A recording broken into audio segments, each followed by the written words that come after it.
மாநாடுக்கு கோவை புறநகர் வடக்கு மாவட்ட செயலாளர் வி ராஜ்குமார் அவர்கள் அழைக்கிறார்.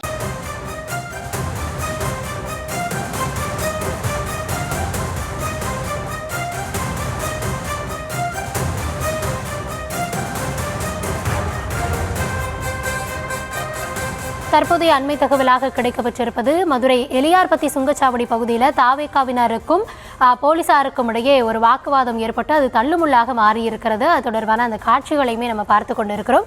இது தொடர்பான கள தகவல்களோடு இணைக்கிறார் எம்முடைய செய்தியாளர் சிலம்பரசன். சிலம்பரசன், வணக்கம். என்ன நடந்தது? எதனால தள்ளுமுள்ளு ஏற்பட்டு இருக்கிறது? தற்பொழுது சூழல் சுமூகமாகிவிட்டதா? என்ன கள நிலவரம்? வணக்கம். தமிழக வெற்றி கழகத்தின் 2வது மாநில மாநாடு இந்த எலியார்பட்டி அடுத்த பகுதியில் இன்று மாலை தொடங்கி நடைபெற உள்ளது.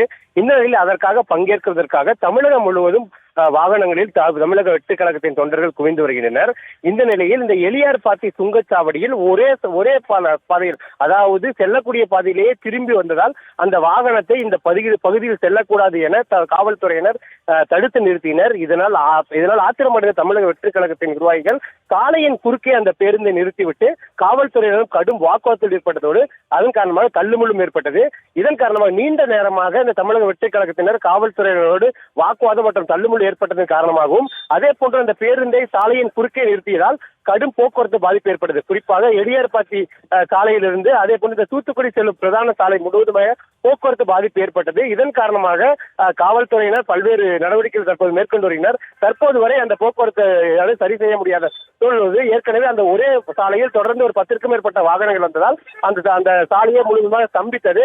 தற்போது இந்த காவல்துறையினர் இதை சீர்படுத்தும் பணியில் தற்போது ஈடுபட்டு வருகின்றனர். தற்போது அதே போன்று இந்த காவல்துறையினர் தொடர்ந்து வாக்குவாதத்திலும் அவர்கள் ஈடுபட்டு வருகின்றனர். கள தகவல்களுக்கு நன்றி சிலம்பரசன்.